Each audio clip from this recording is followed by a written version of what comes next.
세 개의 질문으로 주식시장을 이기다. 두 번째 질문은 여기까지입니다. 자, 다음 세 번째 질문은 이거죠. 우리의 뇌는 나를 방해하고 있지는 않은가? 투자에 있어서 가장 간단한 규칙이라고 하면은 싸게 사서 비싸게 팔아라가 되겠습니다. 근데 이 데이터를 보면은 투자자들은 반복적으로 이와 정반대로 행동을 하고 있습니다. 보통 고점에서 사고 저점에서 팔죠. 근데 이것은 우리의 잘못이 아닙니다. 우리의 뇌 때문이죠.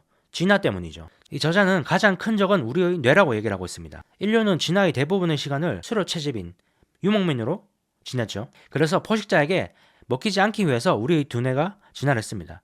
근데 그런 두뇌가 이 수렵 채집인한테는 유리하지만 우리한테는 불리하다는 거죠. 그래서 우리가 이런 고점에서 사고 저점에서 파는 이런 행동을 반복하게 되는 겁니다.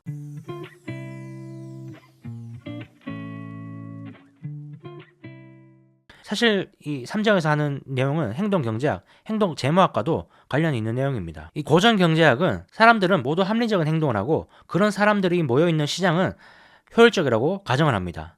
반면에 행동 경제학은 사람들은 합리적이지 않고 고로 시장은 효율적이지 않다고 얘기를 하죠. 행동 재무학에서는 변덕스러운 행동이 굉장히 일반적인 거라고 가정을 합니다. 사람들이 왜 합리적으로 행동하지 못할까요? 여기에는 여러 가지 이유가 있을 수 있습니다. 금융 시스템이라는 것은 나온 지 얼마 되지 않았습니다. 말했다시피 우리의 뇌는 금융 시스템을 이해하기에는 시간이 부족했죠. 그래서 이 진화 과정에서 생긴 그런 것들이 이 투자에서 우리가 실수하도록 만든다는 거죠. 이 뇌가.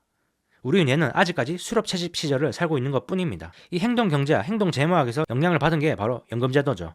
고전 경제학에 따르면은 방금 말했다시피 사람들은 합리적이기 때문에 스스로 노후 대비를 잘 할 겁니다. 그래서 국가가 특별히 지원해 줄 필요가 없죠. 하지만 실제로 보니까 사람들은 그렇지 않았죠. 노후를 대비한 사람도 있었지만 많은 사람들이 노후를 대비하지 않았습니다. 사람들이 합리적으로 생각을 하지 못했다는 거죠. 그래서 이 행동 재무학의 이론에 따라서 사람들이 합리적으로 노후를 대비하지 않으니 국가가 강제적으로 이 연금에 들도록 한 거죠. 자, 그래서 우리는 투자를 하기 전에 반드시 이 세 번째 질문을 해봐야 됩니다. 지금 내 두뇌가 나에게 충격을 주려고 무슨 일을 벌이고 있는 걸까? 이 상황을 잘못 생각하도록 만들고 있는 건 아닐까? 뭐 이런 식으로 말이죠. 첫 번째, 두 번째를 안다고 해도 이 세 번째, 이 심리에 흔들려 버리면은 제대로 된 투자를 할 수 없습니다. 자, 그러면은 우리의 뇌가 우리가 투자에서 실패하도록 어떤 심리적 상황을 만들어낼까요?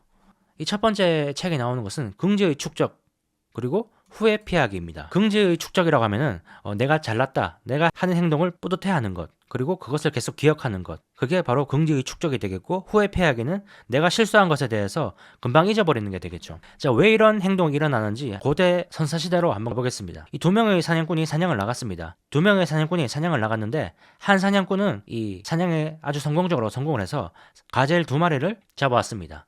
반면에 다른 한 명은 동물을 한 마리도 잡지 못하고 창만 부러진 채로 다시 돌아왔죠. 이 가젤을 잡은 사냥꾼은 이 왕과 같은 대접을 받았고 그의 부모님도 존경을 받습니다. 이 부족장은 그의 딸과 이 사냥꾼을 결혼시키고 싶어 하죠. 그리고 그날 밤 그 사냥꾼은 이 부족원들에게 자신이 얼마나 사냥에 능숙한지, 창을 잘 만드는지, 용감한지 이런 것들을 자랑하기 시작합니다. 그런 식으로 긍지의 축적이 이루어지는 겁니다. 이런 긍지의 축적은 다음날 사냥을 나갈 수 있게 만듭니다. 한편 이 가젤을 못 잡은 사냥꾼은 다른 얘기를 하고 있습니다.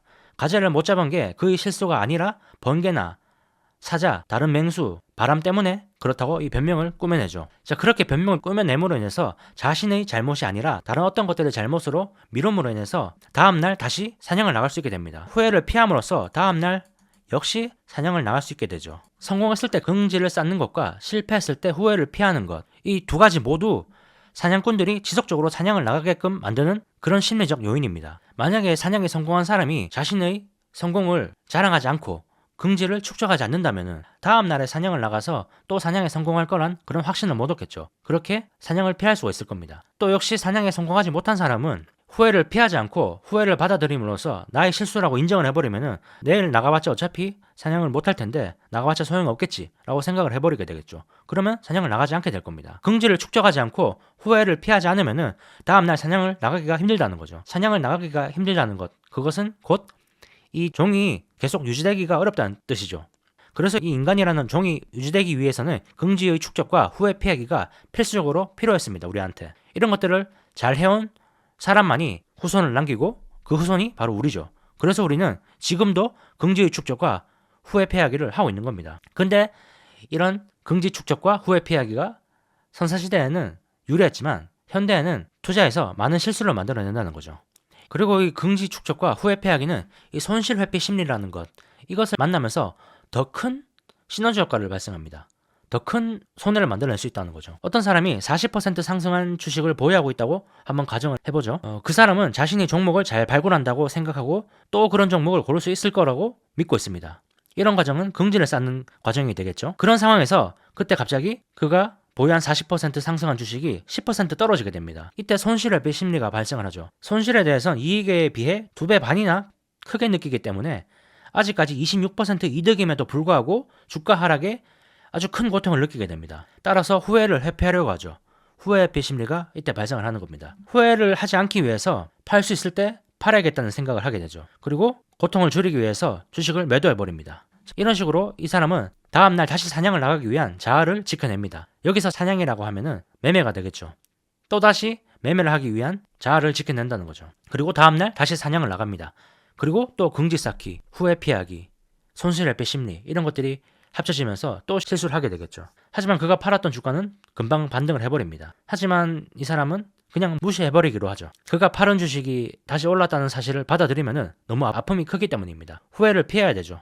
그래야지 다음날 또 사냥을 나갈 수가 있기 때문입니다. 무시를 해버리면 아주 쉽게 후회를 회피할 수 있습니다. 손절한 사람 중에서 그 손절한 주식이 주가가 어떻게 되었는지 물어보면 아는 사람이 별로 없을 겁니다. 그런 식으로 우리는 습관적으로 본능적으로 후회를 피하고 있다는 거죠. 현실에서. 그래서 이 긍지 축적, 후회 피하기, 손실회피 심리 이런 것들을 잘 컨트롤해야 되겠죠. 뭔가 성공을 했을 때는 긍지를 쌓는 게 아니라 운이 좋았다라고 생각할 수 있어야 되고, 뭔가 잘못했을 때는 후회를 회피하는 것이 아니라 뭘 잘못했는지 잘 살펴봐야 될 겁니다. 자, 이런 것들은 행동경제학에서 아주 잘 설명해주는 그런 내용들이죠. 행동경제학에 대해서는 제가 이전에 영상으로 만든 생각에 관한 생각에서 아주 자세하게 잘 설명을 해놓았으니까 그 영상을 한번 보시길 추천드립니다. 자, 그럼 다시 책으로 돌아가 보죠.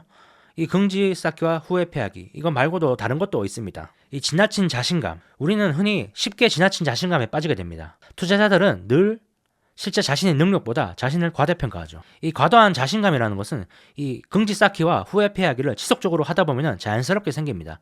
당연하겠죠. 내가 잘하는 것만 기억하고 못하는 것은 기억을 안 해버리니까 당연히 내가 잘할 거라고 생각을 하게 되죠. 그러면서 이제 자신감이 생긴다는 거죠. 그리고 그 자신감은 선사시대의 종의 번영에 많은 도움이 됐습니다. 이 지나친 자신감이 없었다면 이 작은 인간이 큰 맘모스를 사냥하러 나갈 수 없겠죠. 사냥을 시도조차 하지 않겠죠.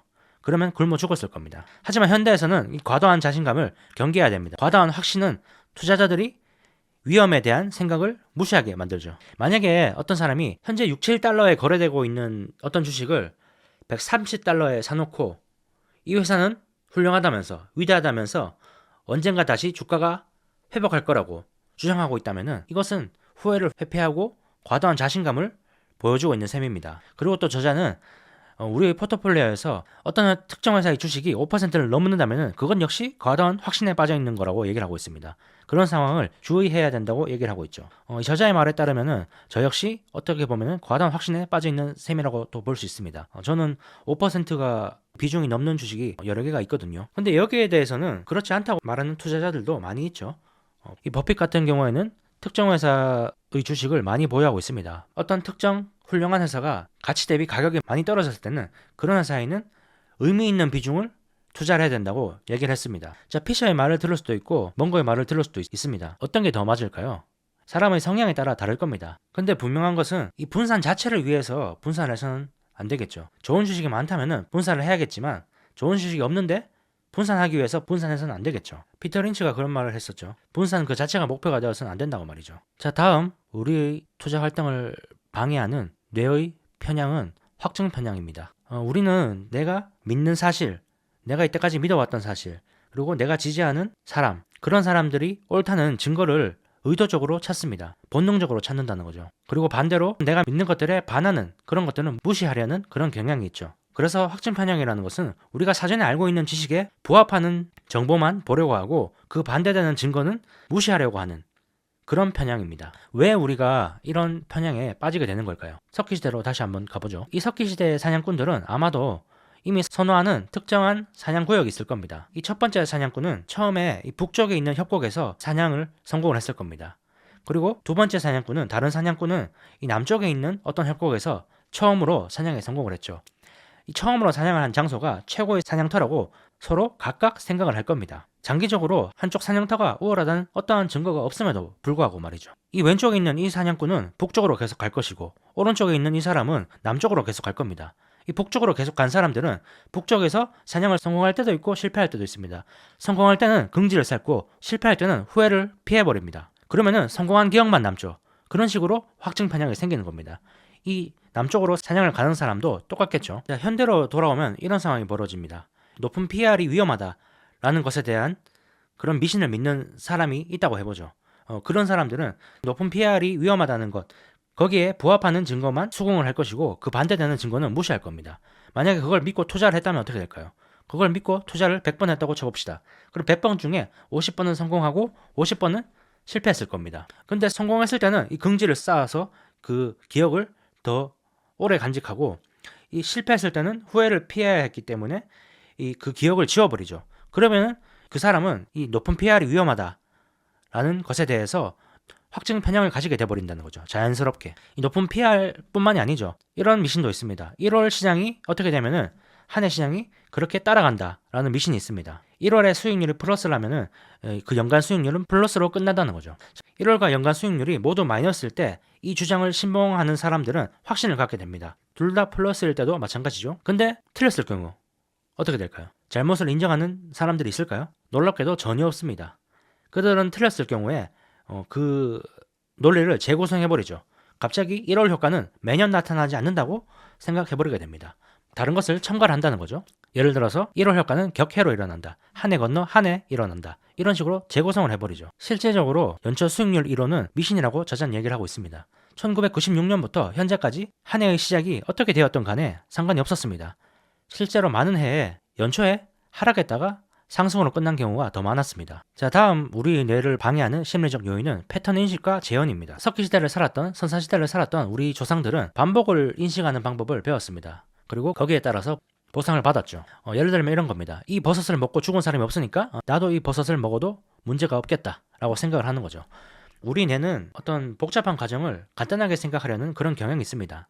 복잡하게 생각하면 뇌는 칼로리를 많이 소모하기 때문이죠. 그래서 다른 사람들이 만들어 놓은 어떤 패턴을 쉽게 인식을 해버리고 그게 현대에서는 선입견 같은 걸로 나타나기도 하죠. 이 우리가 하늘에 떠 있는 구름을 보고 어떤 모습을 떠올려 있는 것, 그런 것들도 사실 이 우리 뇌가 패턴 인식을 하는 그런 능력이 있기 때문입니다. 근데 이런 것들이 주식시장으로 가면은 문제가 생기죠. 차트 분석이 인기가 있는 원인이 바로 이 패턴 인식과 재현하려는 그런 경향 때문입니다. 차트에 이름이 많이 있죠. 컵핸들 모양 차트라든지 접시 바닥형, 헤드앤숄더 이런 모양의 차트 분석들이 많이 있죠. 그런 것들을 신봉하는 사람들은 이 그런 모습을 통해서 다음에 주가가 어디로 움직일지, 차트가 어느 방향으로 움직일지 예측할 수 있다고 주장을 하죠. 하지만 누가 뭐라건 간에 이 차트의 모양을 보고 다음 주가를 예측할 수는 없습니다. 그것은 순전히 임의로 일어나는 것뿐이죠. 여기에 대해서 저자는 더 이상 얘기할 가치도 없다고 얘기를 하고 있습니다. 통계적으로 보면은 아무 의미도 없다는 거죠. 하지만 많은 사람들이 아직도 이런 쓸모없는 기술을 고수를 하고 있죠. 패턴을 너무 좋아하기 때문입니다. 이 패턴을 따라가는 것은 안전한 느낌을 주고 용기를 생기게 해주죠. 그리고 예측력이 있는 것처럼 느끼게 해줍니다. 패턴을 보고 어떤 것들을 결정을 내릴 때 이런 세 번째 질문을 해봐야 될 겁니다. 지금 내 두뇌가 나를 골탕 먹이려고 어떤 짓을 하고 있는 걸까? 라고 말이죠. 우리는 이런 편견들을 극복해내야지만 성공적인 투자를 할 수 있을 겁니다. 자, 다음은 사후 판단 편향입니다. 사후 판단 편향은 처음의 실수는 잊어버리고 자신의 예측 능력을 과대평가하려는 우리의 성향을 말합니다. 스스로 자신을 속여서 특별한 능력이 있다고 믿게 만들어버리죠. 사후 판단 편향에 빠지면은 모든 것을 확실히 예측할 수 있다는 착각에 빠지게 됩니다. 자, 어떤 사람이 2000년대에 알트리아라는 주식을 샀다고 가정을 해보겠습니다. 그 사람은 별 생각 없이 알트리아라는 주식을 매입을 했습니다. 근데 그 알트리아는 6년간 352%가 올랐습니다. 자, 그리고 그 사람한테 사후 판단 편향이 발동을 합니다. 그는 스스로 본인이 천재라고 생각을 하게 되죠. 알트리아를 투자한 것은 이렇게 오를지 알고 투자를 했다고 생각을 해버립니다. 그리고 다음에도 그런 투자 판단을 내릴 수 있을 거라고 착각을 하게 되죠. 근데 이 사후 판단 편향에서 보통 긍지 쌓기와 후회 피하기가 같이 발생을 하는데요. 그 사람은 사실 이 알트리아라는 주식을 살 때 야후라는 주식도 같이 샀습니다.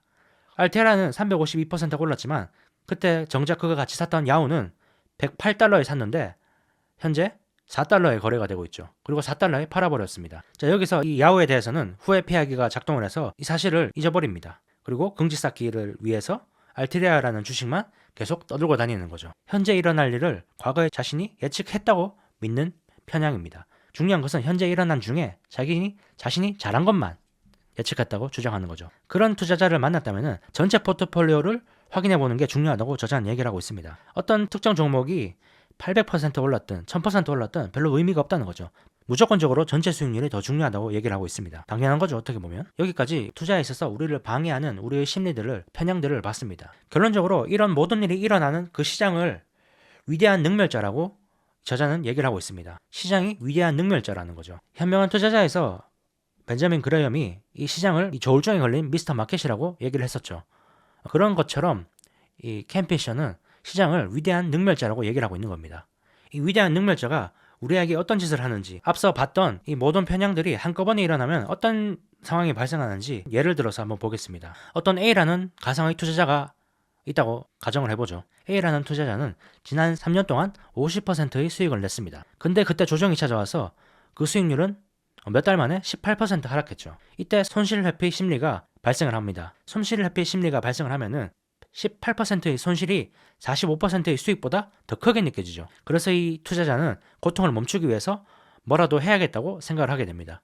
그리고 자신의 포트폴리오 중에서 40% 이상 하락한 종목들을 처분해버리기로 결정을 합니다. 그래서 눈에 들어온 한 주식이 있었는데 그 주식은 65%나 하락했습니다. 그래서 그 주식을 처분을 했죠. 여기서 후회회피와 확증 편향이 일어납니다. 사실 이 65% 하락한 이 주식은 어떤 주식 중개인한테 추천받은 그런 종목이었습니다. 그 중개인한테 추천을 받은 종목은 65% 하락했고 최근에 그가 직접 고른 주식은 곧바로 50%나 상승했습니다. 그래서 이 A 투자자는 이런 생각을 하게 되죠. 내가 모든 걸 다 결정했다면 65%나 하락하는 주식을 사는 일은 없었을 거야 라고 생각을 하게 되죠. 모든 게 그 멍청한 중개인 때문이라고 후회를 피하게 됩니다.